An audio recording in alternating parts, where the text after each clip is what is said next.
primera carta que Juan, el apóstol, escribe. En el capítulo 5, vamos a leer un texto tremendamente poderoso. Amén. Y vamos a hacer un comentario, vamos a comentarlo, vamos a intentar ver qué tiene Dios con nosotros. Primera de Juan, capítulo 5, en versículo 4. Amén. Juan, el discípulo amado. Amén. Voy a leer, hermanos, para ustedes, sigan la lectura desde sus lugares. Porque todo lo que es nacido de Dios vence al mundo. Amén. Y esta es la victoria que ha vencido al mundo. ¿Cuál? Nuestra. Veamos todos este versículo más. ¿Por qué? Porque todo lo que es nacido de Dios vence al mundo. Y esta es la victoria que ha vencido al mundo. Nuestra fe. Amén. Amén. ¿Oramos? Señor Jesús, estamos delante de ti en esta hora una vez más. Levantemos nuestras manos, Señor, para que nos hables y nos des un consejo, Señor, conforme a la necesidad que hay en nuestro corazón en esta hora, conforme a la necesidad de tu pueblo en esta hora. Habla en nuestras vidas, Señor Jesús. Amén. Tenemos un mensaje, Señor Jesús, que pueda motivarnos en esta hora avanzada de la madrugada, Señor Jesús. En tu nombre, Jesús de Nazaret. Amén.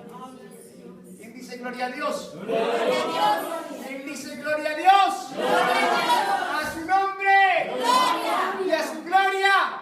Gloria. Más gloria, ¿no? Bueno, vamos a estar sentados, hermanos. La pregunta es, bueno, ¿por qué he tomado yo este texto? ¿Por qué he tomado yo este texto? Yo quiero hablar hoy de un tema. Y es un tema que no le he puesto un título, pero voy a hablar de cruzar la línea. De cruzar la línea. ¿Qué significa cruzar la línea? Vamos a intentar entender la situación en la que se está enfrentando este hombre Juan. Todos sabemos quién es Juan, ¿no? ¿Quién era Juan? ¿Alguien que me diga quién era Juan? ¿Qué Juan es este? Porque la Biblia hay muchos Juanes. ¿Qué Juan es este? El discípulo de Jesús, el discípulo Un discípulo del Señor Jesús. Que estaba siempre con él. Está siempre con él. ¿Quién da más? Miren, Juan. Era el que tenía más confianza con él. Era el discípulo amado. Juan era el discípulo amado del Señor. De manera que era un hombre muy cercano a Dios. Pero en un contexto dado, estaban comiendo allí, estaban todos reunidos. Y entonces, alguno le preguntó, le hizo una pregunta al Señor. El Señor le dijo, bueno, este se quedará hasta que yo venga. ¿No? Él estaba hablando allí, Jesús hace una última cena, él se reunió con sus discípulos, habla del que le entregaría, y también dice, bueno, esto se quedará hasta que yo venga, y a los demás, ¿y a ti qué? Le responde a Pedro, que le hacía la pregunta acerca de Juan. Este se quedará. Juan, sin ninguna duda, es el hombre que más vive de todos los discípulos del Señor, de todos los apóstoles, quiero decir. Y él sobrevive más porque él le fue revelado. ¿Qué le fue revelado a Juan? Bueno, pues eso suena redundante. ¿Qué le fue revelado a Juan? La revelación, ¿no? Sí, claro, Apocalipsis, ¿no? Entonces, él vive un poco más de tiempo y la situación era tremenda en aquella época, ¿no? Todos recordamos que Jesucristo nace, viene al mundo y hace algo único, nunca antes visto. Jesucristo vivió la historia en dos. Si usted imagínese la situación, el tiempo viene para atrás. Es una cosa que uno no se la pregunta. Es decir, ¿cómo es posible que el tiempo venga para atrás? El tiempo viene retrocediendo. Pero Jesucristo nace en el año 0.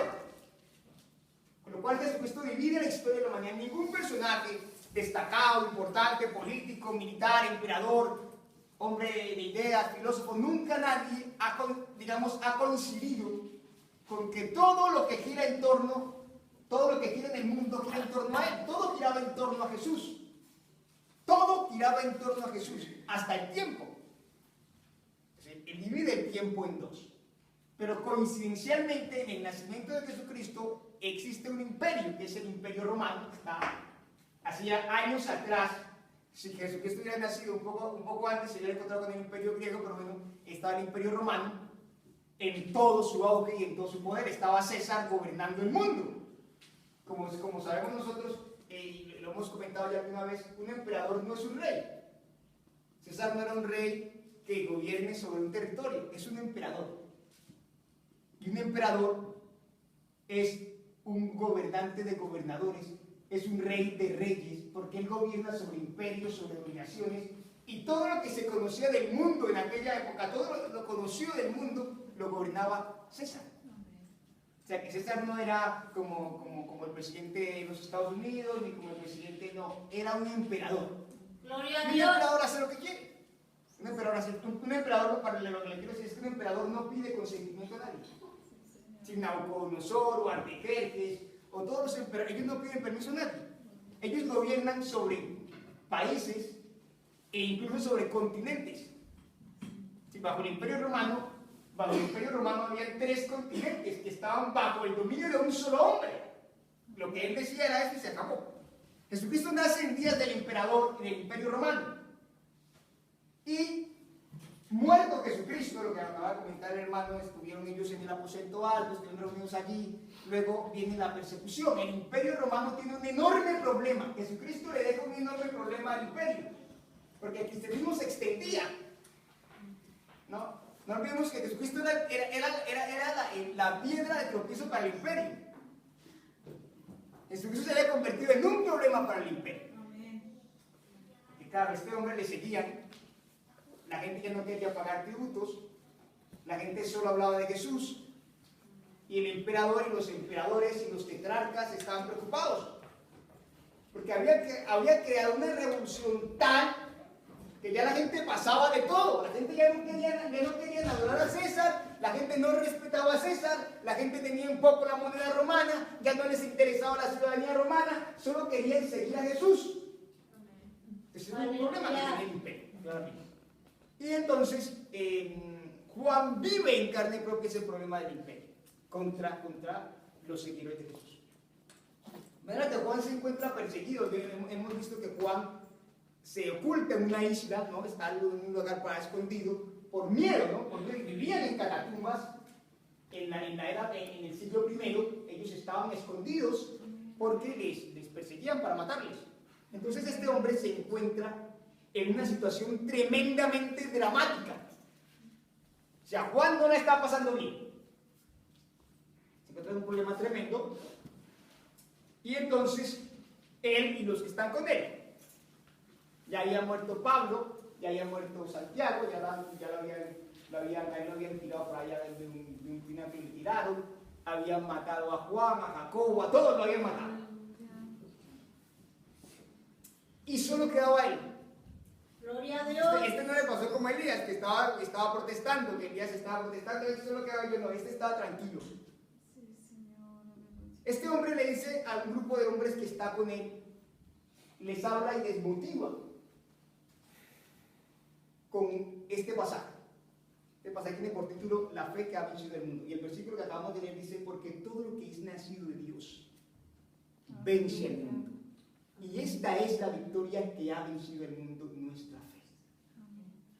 Hermanos, muchos hombres han salido por el mundo a hacer cosas grandes. Pero todo hombre, por humilde, por sencillo que sea, tiene un ideal, una meta, un deseo.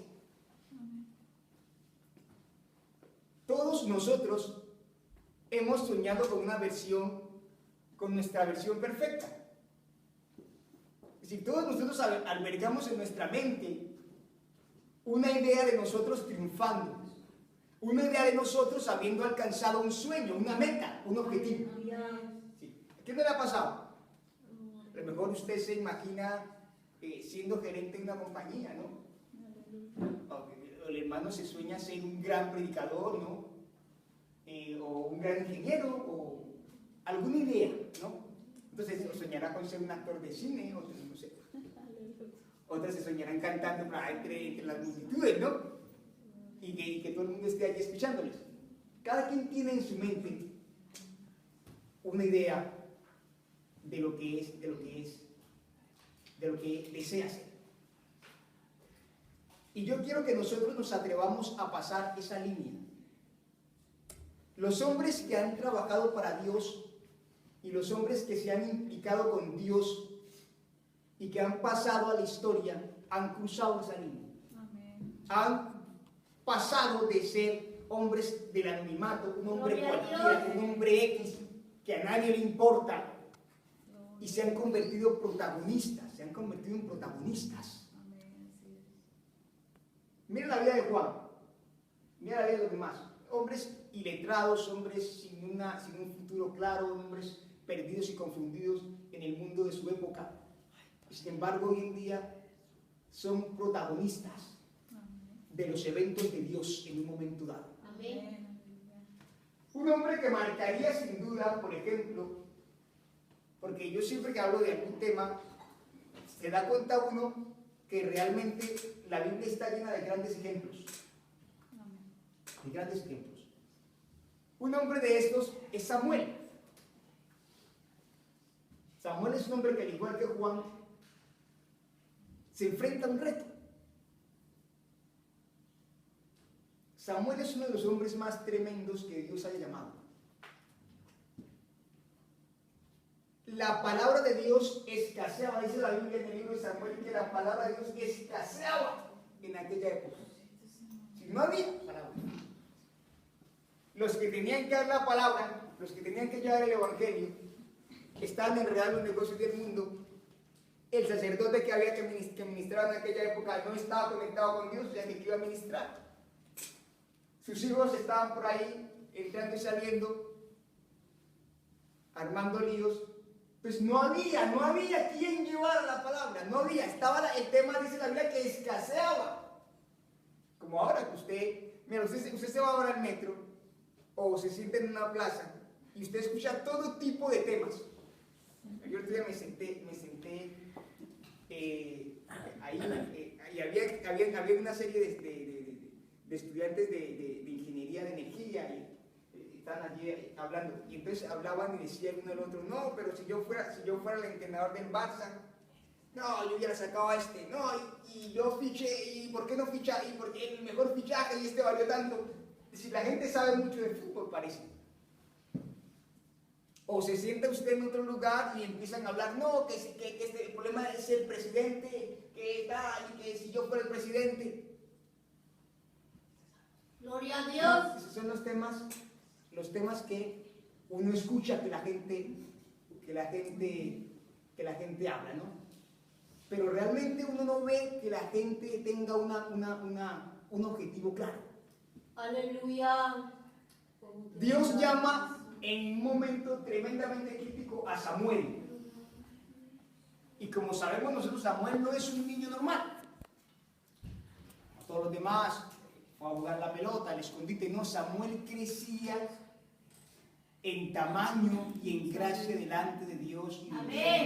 Y estaba ministrando en el templo y estaba sirviendo a Dios todos los días de su vida.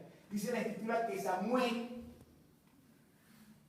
juzgó a Israel todos los días de su vida.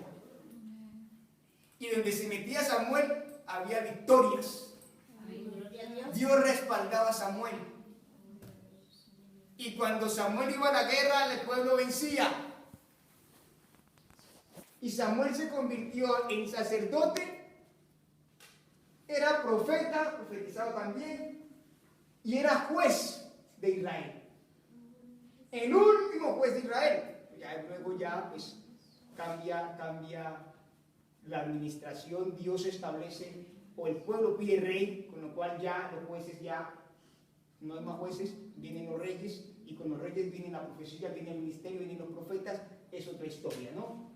Pero entonces, hombres como Samuel, que están en un lugar, en un momento, en una situación crítica, complicada, esos hombres pasan la línea.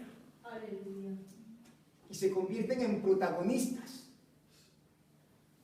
Yo sé, cuando usted ve una película, usted ve que el protagonista es el centro de todo lo que está pasando. Podemos ser nosotros el centro de todo lo que pasa en nuestro alrededor, porque nosotros creamos un impacto sobre la sociedad, sobre el mundo que nos rodea. Podemos hacerlo. Gloria a Jesús. Porque nosotros hemos recibido algo muy grande. Amén. Gloria a Dios. Y esa es la herramienta con la que se puede vencer el mundo, es la fe. La única forma que una persona puede atravesar la línea, pasar al otro lado, como lo haría Abraham, como lo haría Moisés, como lo haría José, Elías, Eliseo y todos los demás profetas, es a base de fe.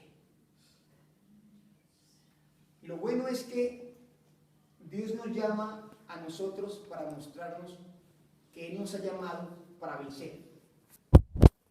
Fíjese la bendición. Si Dios nos ha llamado a nosotros para vencer, es lo que dice claramente la Biblia. Gloria a Dios. Todo lo que nace de Dios vence el mundo. Aleluya. Entonces, si usted no es consciente, o no le interesa vencer, o no le gusta triunfar, este no es el lugar para usted. Dios no nos llama para fracasar, ni para estar por ahí. Amén. Dios nos llama para cruzar la línea Amén. Gloria a y Dios. para vencer, Aleluya. para triunfar. Bendito el nombre. ¿En qué? En el propósito de Él.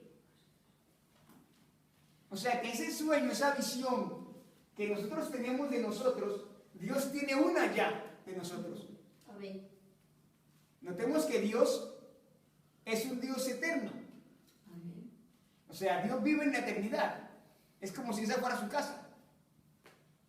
¿No? Entonces, una persona que mira al hombre y le ve desde que nace hasta que muere y toda su descendencia, porque le está mirando como quien está mirando una carrera desde arriba, y que ve el coche que sale, y que ve el primero que llega, y que ve el que se estanca, y que ve los choques, y está viendo todo, porque Dios controla el tiempo como si realmente no existiera. Entonces, ese ya le vio a usted, ya nos vio a todos nosotros y tiene una visión y un propósito con nosotros. Amén. ¿Será que podemos nosotros descifrar ese propósito que tiene Dios con nosotros? Hacernos a ese propósito y cruzar la línea y dejar que ese ideal que tengamos nosotros sea el ideal de Dios para nosotros. Amén. Entonces imagina, yo supe una vez la historia de un hombre que era un fracasado, tremendamente un fracasado. Amén, amén. Era un escritor, era un fracasado, ¿no? Él soñó con ser un gran escritor. Amén. Y esa era la imagen que él tenía de él. Él se soñaba, pero él no era eso. Él era otra cosa. Él era un fracasado. Era un hombre que donde se metía no conseguía nada.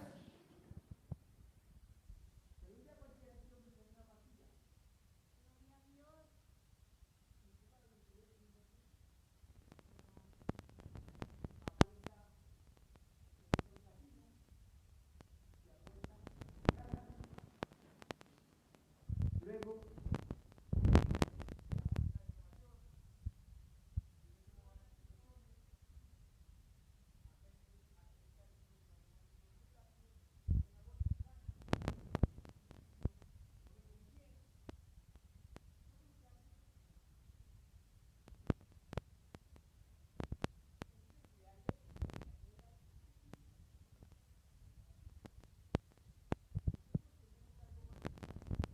Amén. Aleluya. es como el antídoto que Dios nos ha dado, la clave que Dios nos ha dado es la fe. Amén. Amén. Amén. Nosotros podemos pasar la línea. Jesucristo habla a su discípulo. Si tuvieras fe como un grano de mostaza, le dirías a esa montaña, muévete, y ella se moverá. De manera que en este momento, en esta noche, estamos aquí buscando al Señor y estamos metiéndonos en Dios. Yo creo que es un tiempo oportuno para que comprendamos Juan, después de que da esta enseñanza, de que da esta palabra, él vive muchas otras cosas con Dios, tiene muchas revelaciones con Dios. Juan es un hombre que triunfa en su vida y en su relación con Dios. Y nosotros podemos, hay dos tipos de creyentes, ¿no? El creyente que está en el Señor porque, bueno, porque sí, porque ¿qué más voy a hacerle? Pues por la salvación, yo no quiero condenar, pero no ha comprendido el propósito. Y hay un creyente que ha comprendido el propósito que tiene Dios con su vida. Y son propósitos grandes. Son propósitos para que Él sea protagonista, para que Él venza, para que Él triunfe en Dios. Y esos modelos están aquí en la Biblia. Y Dios nos los presenta a nosotros cada día en su palabra. Cada evento, cada suceso de las Escrituras es una oportunidad para darnos cuenta de que realmente se puede vencer. ¿Qué sueño tiene usted? ¿Qué aspiración tiene usted? ¿Esa aspiración está dentro del propósito de Dios? Pues Dios va a respaldar esa aspiración. Y Dios va a hacer que usted cruce la línea con eso. Amén. Que usted alcance ese propósito, alcance ese proyecto eterno, sea usted protagonista. ¿A usted le gusta ser protagonista o no? ¿A usted no le gustaría a usted ser protagonista, aunque sea de la propia película, de su propia vida? ¿No le gustaría a usted ser protagonista? Es decir, apostar por algo, creer en algo, confiar en algo y conseguirlo. Amén. Así se puede vivir, así se tiene que vivir. Gloria a Dios. Quiero esto, voy a conseguirlo. Aleluya. Dios necesita esto, voy a trabajar por esto, voy a conseguirlo. Vamos a conseguirlo. Gloria a Dios. ¿Habrá algo imposible que no podamos conseguir estando en el propósito de Dios? O sea, miren lo bueno de este tema. Si usted descubre cuál es el propósito de Dios que tiene Dios con usted, usted va a andar confiado. Su vida, usted va a andar confiado. Hay una canción que dice, escogido fui, nadie me apartará, ni las fuerzas de este mundo me podrán separar. Vivo, ¿cómo es que dice la canción? Vivo ya en esta vida con seguridad porque me escogió mi Dios. Seguro, tranquilo, porque sabe que va a vencer. Amén. Si usted se apropia del propósito de Dios, usted va a vencer. Amén. En todo. Amén. Gloria a En Dios. todo. Aleluya. En todas. No empiece. No empiece. No olvidemos una cosa. Dios tiene un carácter, una personalidad. Dios sabe quién es el hombre. Y Dios sabe qué quiere con el hombre. Y sabe qué quiere con usted. Dios no está divagando. Dijo un día, un físico le dijo al otro, en un debate que tenían así casi filosófico, le dice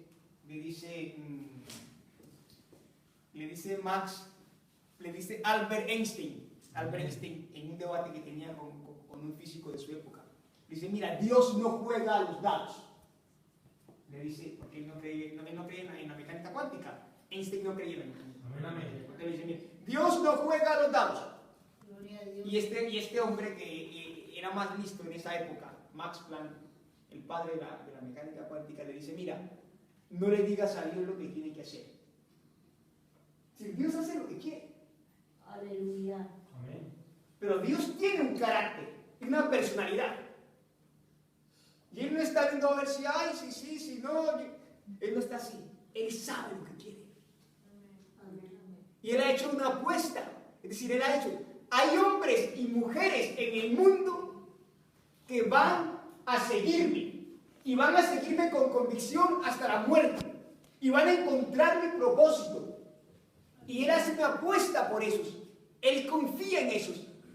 Y los que confían en Él van a tener la victoria. Así de claro. O sea que si usted descubre el propósito, mira el caso de Moisés, mire. Moisés no tenía horizonte, no sabía por dónde ir. Moisés nace en la casa de Faraón, vive y se educa como un hijo de un príncipe.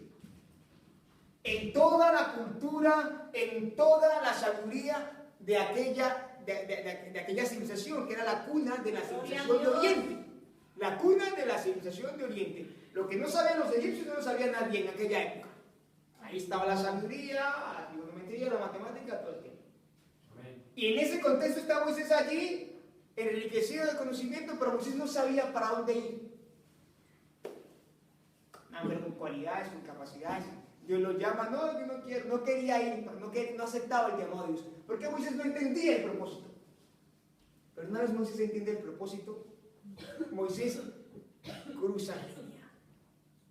Y hoy recordamos a Moisés como el amigo de Dios, ¿no? Un gran patriarca. El hombre que sacó al pueblo de Israel del horno de fuego de Egipto. Ese es Moisés. Gloria a Dios. Claramente.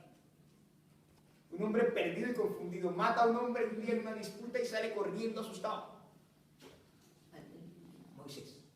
Y sin embargo, hoy en día es un gran patriarca, el amigo de Dios. Y uno de los personajes más universales que hay. Todos no saben quién es Moisés. Pablo. Por decir alguno. Pablo. ¿Quién era Pablo? Que alguien me diga quién era Pablo. ¿Cómo se llamaba Pablo antes de que le conociéramos como Pablo? Saulo de Tarso. ¿De dónde era Saulo de Tarso? ¿Quién se recuerda? De Tarso. Sicilia, ¿no? ¿Sí, verdad? Saulo de Tarso. El apellido pues correspondía con la frontera. Sicilia, ¿no? ¿Quién era él? ¿Quién era él? Es decir, ¿quién era Pablo? Pablo, ¿quién era él? Aparte que era de Tarso, de Sicilia, y era del linaje de ¿qué? Era un perseguidor. Mira, Saulo de Tarso era un hombre muy listo, preparado en todo el conocimiento que se podía sobre el judaísmo. Es decir, Saulo de Tarso era capaz de desarmar cualquier argumento a favor del judaísmo. Conocía la ley de Moisés como nada. Y podía disputar con quien fuera, porque él se había preparado y había aprendido a los lados de un varón llamado Gamaliel. Con lo cual, Saulo era un hombre preparado. Su vida la había preparado, se había preparado y se había formado para eso, para ser un hombre, digamos, un perseguidor a favor de la causa del judaísmo. A favor de la causa del judaísmo. Aleluya. Ciudadano romano, con títulos. Es decir, es como cuando usted ahora lo coge la policía y le pide papeles, y usted dice, oye, yo tengo nacionalidad española, entonces la Guardia Civil hace así. ¿No? Usted va por la calle, ¿de dónde viene usted? Papeles. Le pide papeles, usted papeles, le ven cara rara y dice, usted como colombiano, papeles. No, y usted saca, no, yo tengo nacionalidad, no, tranquilo. Saulo de Tarso era ciudadano romano, es decir, ahí no lo podían, una vez lo cogen por allí y lo van a deportar, lo van a echar por afuera y dice, yo voy a apelar a César. ¿Cómo así? Los que lo habían prendido, los que le tenían el concepto de ciudadano romano, no, en aquella época no era una persona respetable, ¿no? Sí, él no era ajeno al imperio, ¿no? Él no era un extranjero de un advenedizo, él era un hombre dentro del imperio. Como el imperio era todo, él tenía el respaldo del emperador. Y sin embargo, era un hombre que estaba completamente confundido. Pablo estaba buscando a Dios en el lugar equivocado. Y prueba de esto es que él se va a enfrentar a un varón lleno del Espíritu Santo, Aleluya. llamado Esteban. Amén. Y entonces los argumentos de Pablo ya no le funcionaban, ya el discurso de Pablo no era tan bueno, porque el Espíritu de Dios reposaba sobre Esteban y era tan tremendo que no podían soportar los argumentos de Esteban, no podían contra Esteban. no podían. Entonces consienten en matar a este varón, siendo este hombre muy brillante, muy lúcido en la palabra y con el Espíritu de Dios. Entonces van a matan a este varón. ¿Qué tiene que hacer Pablo? Pablo sigue persiguiendo y matando, pero Pablo no sabía para dónde iba hasta que se encuentra el Señor en camino a Damasco. Gloria a Dios. Camino a Damasco, él comprende el propósito de Dios. Y entonces le suceden cosas, y después de que Pablo recibe el Espíritu Santo, él pasa la línea. Vea usted. ¿Y quién es Pablo? Así que yo no estoy hablando de fábulas ni de historias, estoy hablando de la realidad. Hombres de Dios que no tenían un rumbo, que no tenían un horizonte, que iban por la vida por ir, como si, bueno, pues sí, vale, pues yo voy a la iglesia, pues sí, yo estoy en el Señor, bueno, pero no han entendido el propósito. Amén.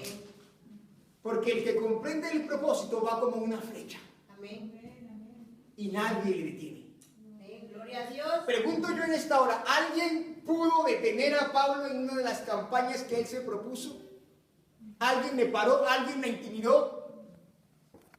¿Alguien paró a Moisés cuando iba rumbo a la tierra prometida?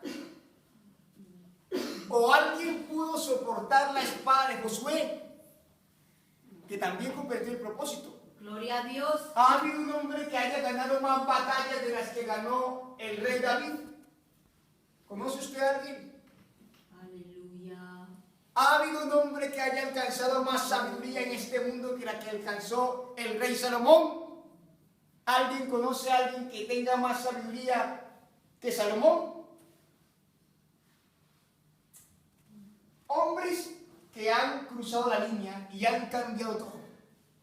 ¿Podemos nosotros cruzar la línea? Sí que podemos. Amén. Sí que podemos. Moisés pudo. Abraham pudo. Gloria a Dios. ¿Quién era Abraham? Abraham era un pagano. Te adoramos. Un pagano que luego se convertiría en el padre de la fe. El padre de la fe, casi nada, ¿no? El padre de la fe. El primer hombre que ha tenido fe desde que se tiene conocimiento es Abraham. Porque Abraham le creyó a Dios y eso le fue contado por justicia. Amén. Hermanos, podríamos estar toda la madrugada aquí hablando pero realmente el punto es el mismo. Usted y yo hoy podemos cruzar la línea. ¿Se imaginan? Amén. Si creemos y encontramos el propósito que tiene Dios, nadie nos detendrá. Y a eso nos ha llamado Dios. El que comprende el propósito. Y cuando le digo que Dios tiene un carácter, le estoy hablando de Jesucristo. Él sabía lo que tenía que hacer. Y lo hizo y nadie le frenó. Y su bondad y su amor por la humanidad siempre estuvo claro y presente. Siempre, siempre. Yo recuerdo una escena muy humana en la que Jesucristo había dado un discurso y entonces la gente iba por la comida también, claramente. Es decir, la gente iba por la comida, por el pan y por el pescado. En un discurso a ellos y entonces se le acerca un discípulo y le dice: Señor, y es tarde, manda esta gente para su casa. Mándalo para su casa. Y Jesucristo dice: espera, hombre, ¿cómo los voy a mandar yo para su casa a estos hombres? Si algunos viven muy lejos y no sea que se caigan en el camino y se mueran. Mire usted el carácter de Dios y el carácter del hombre. Gloria a Dios. Si Dios no va a mandar a nadie así a suerte. Entonces usted dice: no, venga, hombre, ¿qué tienen aquí? Miren, ¿qué tienen aquí? ¿Usted qué tiene ahí? No, que tengo unos panes, usted unos peces, está. Venga, pues vamos a hacer algo con esto. Y hacer la multiplicación de los panes y los peces. Y les da de comer a esa cantidad de gente. ¿Pero qué querían los apóstoles? Humanamente. No, despache esa gente que se busque la vida. Están todos pesados, vienen por la comida. Y ya, no, pues despache esa gente, que vaya para su casa. Esa era la mentalidad del hombre, ese es el carácter del hombre. En cambio, no. Es diferente. Dios tiene propósitos con la gente para salvación, Amén. para restauración. Amén. Otra escena, le pongo otra escena, la última, miren. Estaba por ahí Jesús y había alguien que se le había muerto la hija. Y entonces, al saber que Jesús estaba allí, fue a decirle: Señor, mi hija ha muerto. Lo llamaron los apóstoles. Ya le llamaron. No incomoda al maestro. Su hija ya está muerta. Ya que. Usted imagínese. Ya que. O sea, va a donde el maestro, creyendo y teniendo fe. Y entonces Jesús dice: no, espere, ¿qué ha pasado? Y él resucita a esa persona. ¿Se da cuenta? Lo mismo pasa con María, la gente le reclama a él. Dios sabe, y él tiene un carácter y un propósito. Muy distinto al que podemos tener nosotros, al que pueda tener el hombre. Es distinto el carácter de Dios. Siempre Dios va a rescatar y a preservar al hombre, y a buscar el beneficio del hombre, todo el beneficio del hombre. Sí, hermanos, que yo invito en esta hora ya, Aleluya. avanzada y madurada. Yo creo que Dios, y estoy convencido de que Dios tiene un propósito claro y fijo y determinado con cada uno de nosotros. Amén. Para triunfar. Créalo, en esta hora, no es complicado. Gracias. Así como no es complicado, si yo le pregunto a usted qué quiere ser en la vida, usted va a decir lo que quiere ser. Pues así mismo Dios quiere que usted sea algo, pero es el propósito de Dios el que usted debe ver para triunfar. Yo no le puedo garantizar a usted que usted vaya a triunfar si usted se mete a estudiar medicina, si se dedica a ser abogado, o si se plantea ser ladrón, o si lo que usted quiera hacer. Yo no le voy a garantizar a usted que usted pueda llegar a alguna parte. No, papi, yo quiero ser bombero. Yo no le voy a garantizar a usted que va a ser bombero y que le va a ir bien, o que va a ser policía porque usted quiere ser policía, o que quiere ser conductor de coches. Yo no le puedo garantizar, pero sí le puedo garantizar en esta hora algo. Y es que si usted hace el propósito de Dios, usted va a vencer y va a triunfar. Y Dios quiere y sabe que usted está hecho para ese propósito. Y sabe que usted puede llegar a conseguirlo. Y el carácter de Dios le confirma a usted que Él va a respaldarlo en ese propósito. Así que vamos a estar en pie.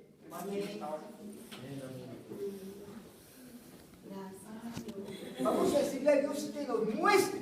Usted quiere saber realmente para qué usted es bueno.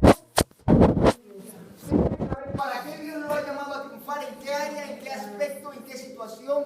¿Circunstancia? Vamos a pedirle a Dios que nos muestre en esta mañana su gloria. Y de esta manera podamos nosotros comprender esos sueños de triunfo, esos sueños de victoria están ya dados para nosotros. Juan lo dijo claramente: porque todo lo que es nacido de Dios vence al mundo. Mira que hay una declaración clara y certera: vence al mundo. Y esta es la victoria que ha vencido nuestra fe. Oremos, hermanos, en esta hora. Jesús, Esta mañana, Señor, te damos gracias por lo que has depositado en nuestra vida. oh Dios, ayúdanos a comprender ese propósito. Queremos cruzar la línea, Señor, y queremos ser protagonistas, Dios, de tus propósitos, de tus eventos, de tus planes, Señor, en este momento oscuro de la humanidad. Queremos hacer el papel que hacían tus hombres en otra época, porque todavía es posible, Señor. Todavía es tiempo, Señor Jesús. Es el momento, Señor, de que nos ayudes.